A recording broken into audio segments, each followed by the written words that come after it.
Muy buenas tardes. Nuevamente les damos la bienvenida y les agradecemos por acompañarnos en el repaso de los Hebreos.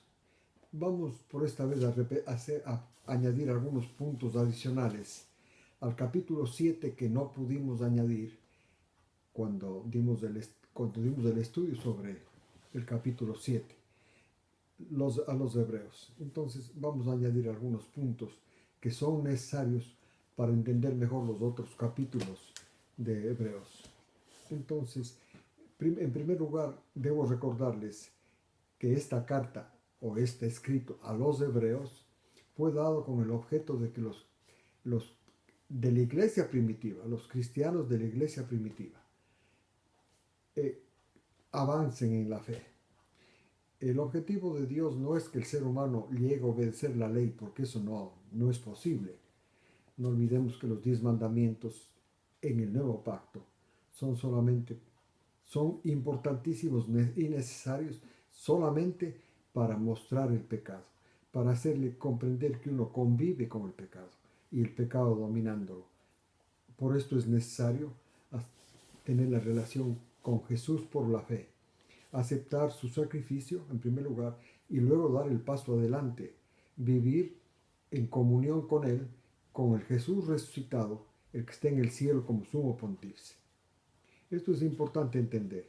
Por otro lado, el templo del pacto antiguo, el templo de Jerusalén, el tabernáculo del desierto, son solamente un lenguaje, como estudiaremos más tarde en el libro de los Hebreos, son solamente un método, una forma de Dios para enseñar que el objetivo de Él es tener comunión con el ser humano, primero. Y segundo, que por métodos humanos, por medio de ese templo, no había la posibilidad de tener comunión con Dios.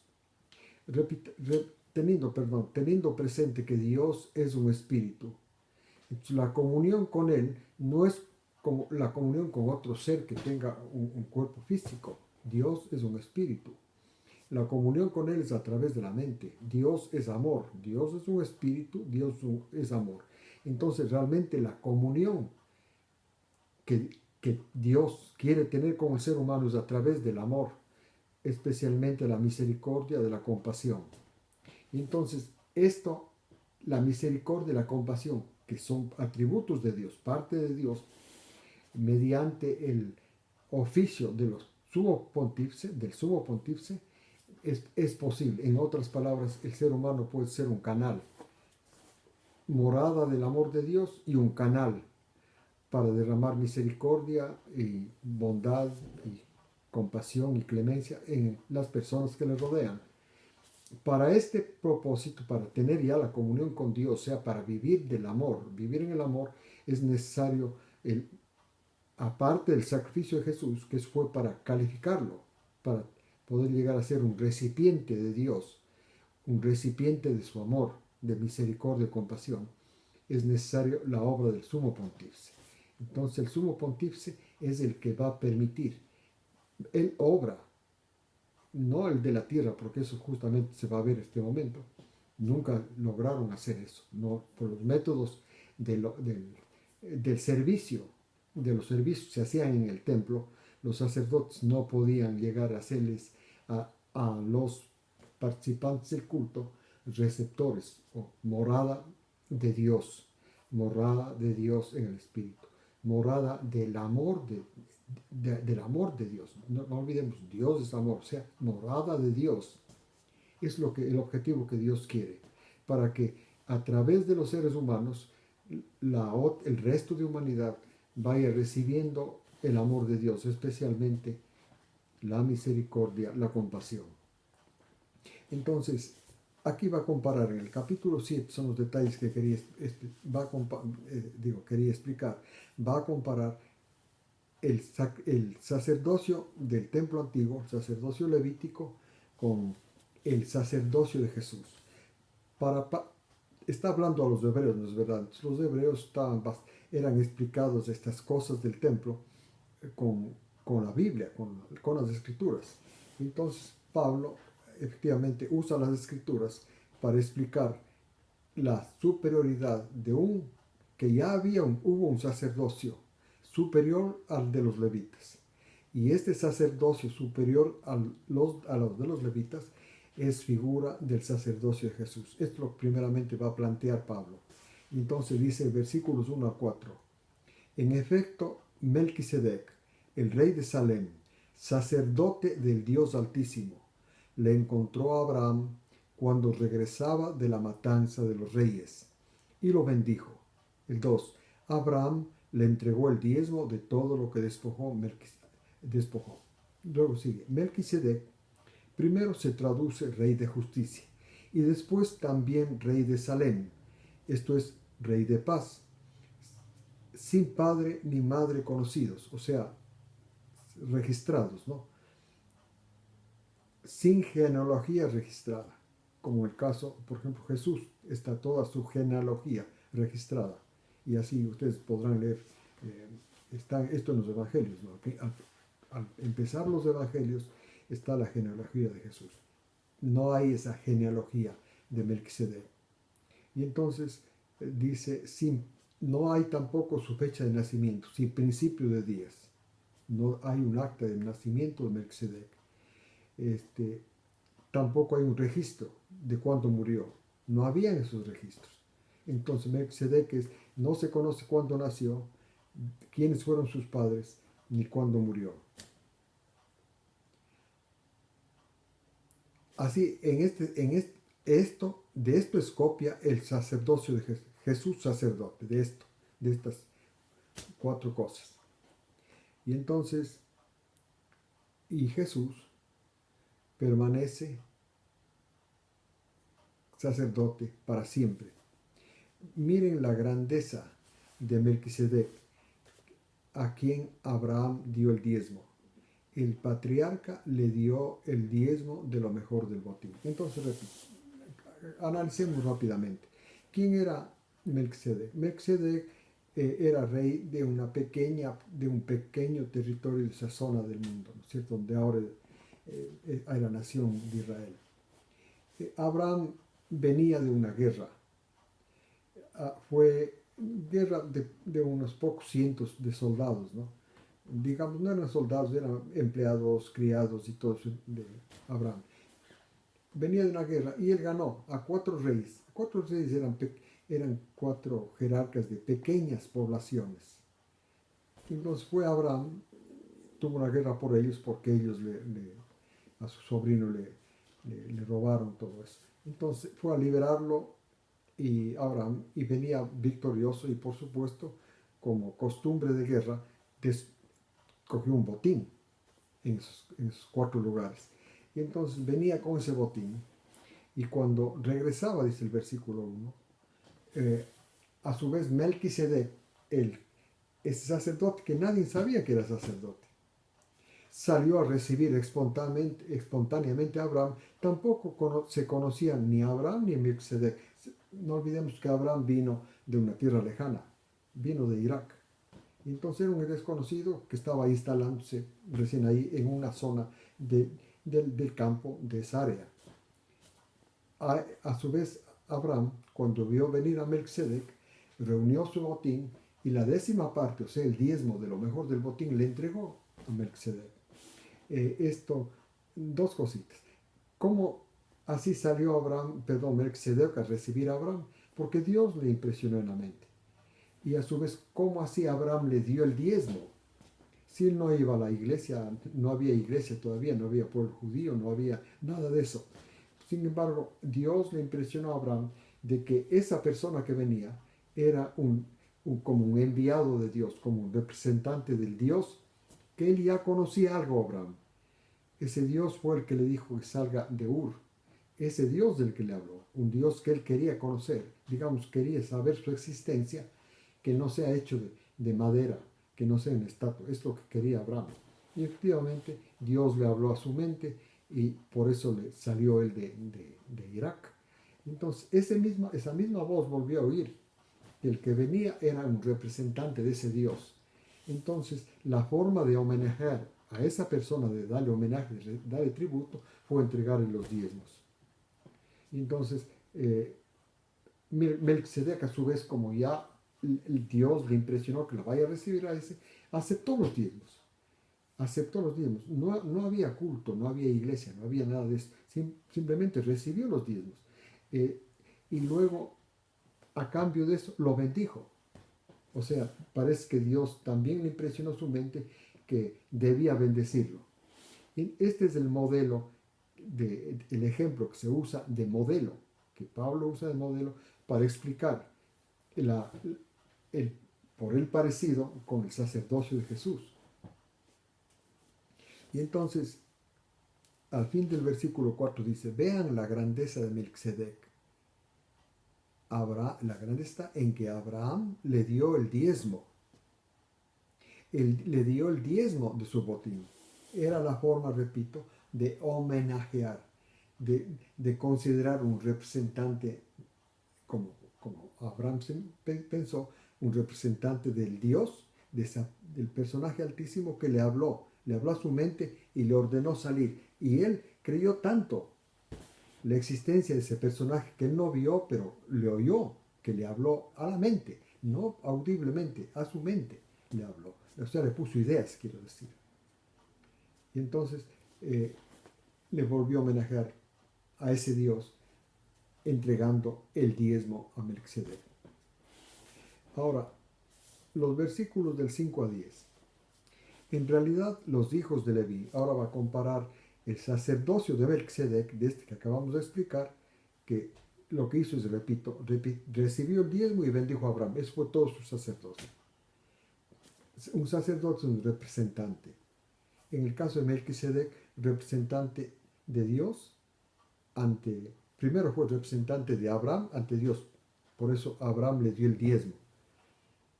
En esa forma estaba dando el diezmo a Dios, reconociendo la bendición que Dios le había hecho al ganar esas batallas que fue a librar.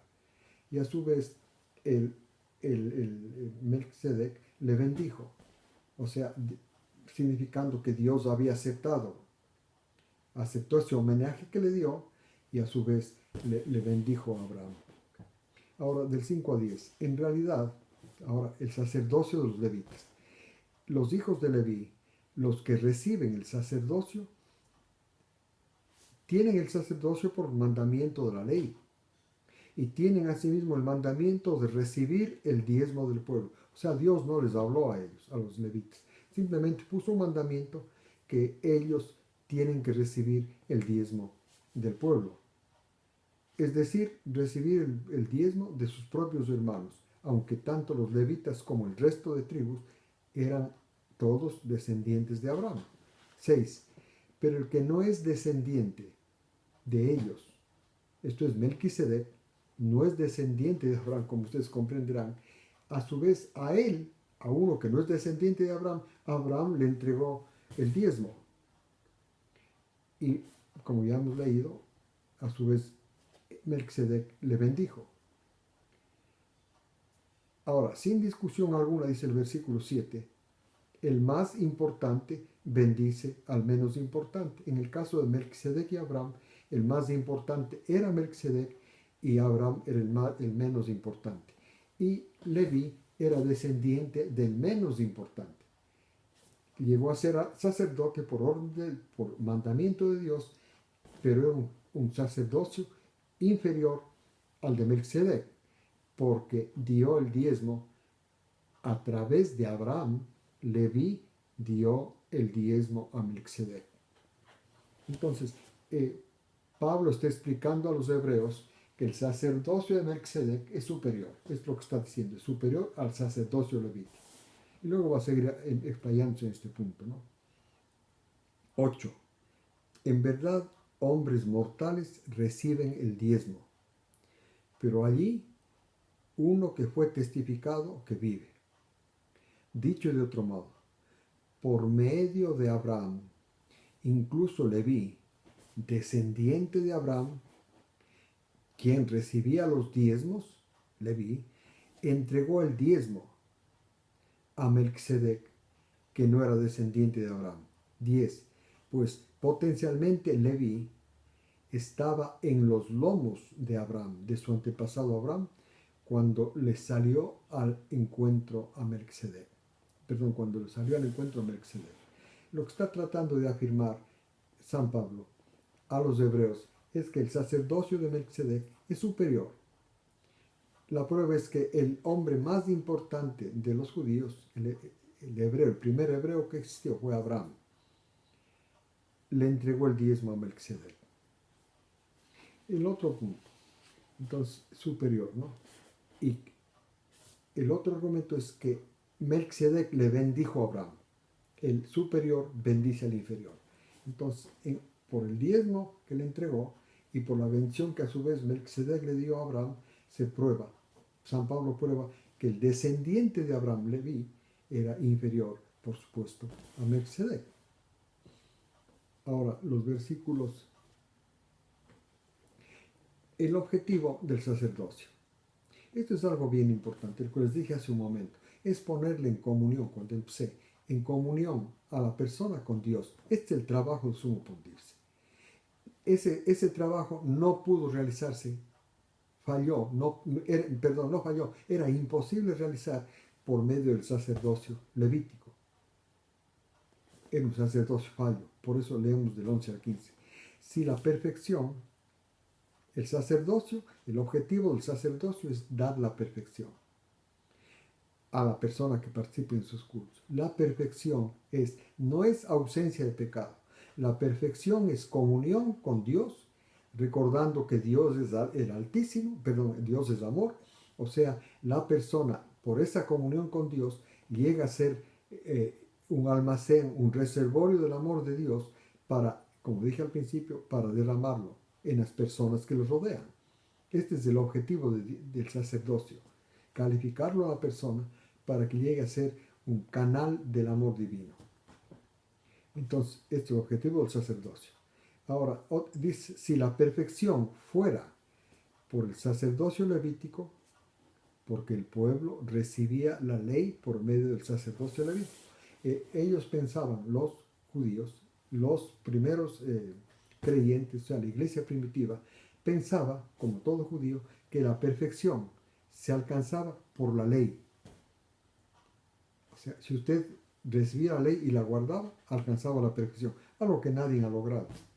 Aquí Pablo está diciendo que la perfección no es por esto, sino, repito, por la comunión con Dios. Estos siendo receptor, siendo un canal del amor de Dios. Esta obra de hacerle al creyente un canal es la obra del sacerdocio. El sacerdocio levítico nunca pudo hacer mediante la ley esto. O sea, Dios va como por eliminación, que el ser humano vaya eliminando las cosas al ver que fallan. Este es el antiguo pacto. Por la obediencia a la ley, ninguna persona llega a ser canal del amor de Dios.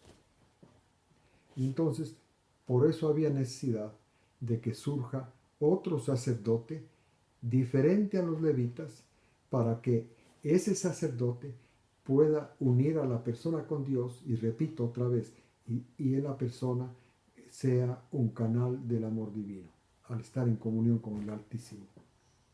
Entonces era necesario, por esta razón, porque no había cómo lograr esa perfección, el sacerdocio de Melquisedec, y no un sacerdote designado de la familia de Aarón. El 12. Ahora, cuando se cambia el sacerdocio, también se cambia la ley. Como dije la otra vez, esta ley es la ley del sacerdocio, la ley sacerdotal. Esa se cambia. Pero la ley sacerdotal no es aparte de la ley de Dios, es parte de la ley de Dios. El 13. Resalta que aquel de quien se dice esto es, resalta que Jesús pertenece a otra tribu de la que nadie ha servido en el altar, ya que es obvio que nuestro Señor nació de la tribu de Judá, tribu a la que Moisés no dijo nada tocante al sacerdocio. O sea, de Judá no podía venir sacerdotes. Por eso que el sacerdocio de Jesús no deriva de alguna parte del Antiguo Testamento, o sea, del templo del Antiguo Testamento, sino de alguien anterior al templo, anterior al Antiguo Pacto. Este es Melquisedec. Y entonces por estas razones, porque no se alcanza perfección, y es necesario otro sacerdote que sea según el orden de Melquisedec. Porque si fuera según el orden de Abraham, digo de Aarón, los levitas, otra vez volvería a haber fracaso. No llegarían los seres humanos, repito, a ser un almacén, a ser morada de Dios en el Espíritu, a ser un canal del amor de Dios a los hombres. El 26 al, perdón, 16 al 25. Así que Jesús no llegó a ser sumo sacerdote por una ley de mandamientos carnales, sino que llegó a ser sumo sacerdote por una vida indestructible. Ya hemos leído que los levitas llegaron a ser sacerdotes por la ley.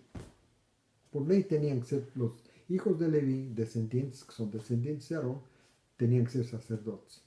En el caso de Jesús no fue por ley, sino fue por su vida, por esta vida que vivió por 33 años, por la muerte que sufrió. Y después de eso, cuando resucitó, fue hecho el sumo pontífice. 17. Pues este es el testimonio que en la Escritura se da a su favor, dice el 17. Que en el libro de los Salmos está: tú eres sacerdote para siempre según el orden de Melquisedec. Pablo está tratando, quiere afirmar que lo que él está enseñando respecto al parecido que hay entre el sacerdocio de Melquisedec y el de Jesús no es una deducción personal de él, está en el libro de los Salmos. O sea, era que Dios había anticipado en el libro de los Salmos muy posterior a la ley que fue dada del sacerdocio para los levitas, muy posterior. En otras palabras, no se refiere al sacerdocio levítico, sino está refiriéndose que ese sacerdocio del Mesías estaba anticipado en los Salmos. Este es el argumento muy importante que pone para los judíos de Pablo. Entonces, 18. Entonces llegaron a ser, por esta razón, llegaron a ser anulados los mandamientos del sacerdocio por ser débiles e inútiles. Los 10 mandamientos no pueden ser anulados, porque los 10 mandamientos son el espejo que nos muestra que la unión que tenemos con el pecado, la sujeción al pecado, para que necesitemos la salvación en Jesús y que emprendamos el camino que empieza a realizarse el propósito de Dios cuando llegamos a la relación con el sumo pontífice. La muerte de Jesús nos saca del pecado, nos libera del pecado, para empezar a tener una relación con el sumo pontífice, porque Él es el que obra en nuestras vidas, repito, para hacernos morada de Dios y ser canales de su amor. Entonces llegó a ser Jesús, aparte de Melquisedec, por su vida perfecta, humilde, por esa llegó a ser sumo pontífice. El 18. Entonces llegaron a ser anulados los mandamientos por inútiles y débiles. Repito, en la ley del sacerdocio, porque nada perfeccionó la ley. Este es el punto. Los judíos, la iglesia primitiva, seguían en el templo y seguían guardando los mandamientos, creyendo que guardan los mandamientos porque pensaban que así se encuentra la perfección.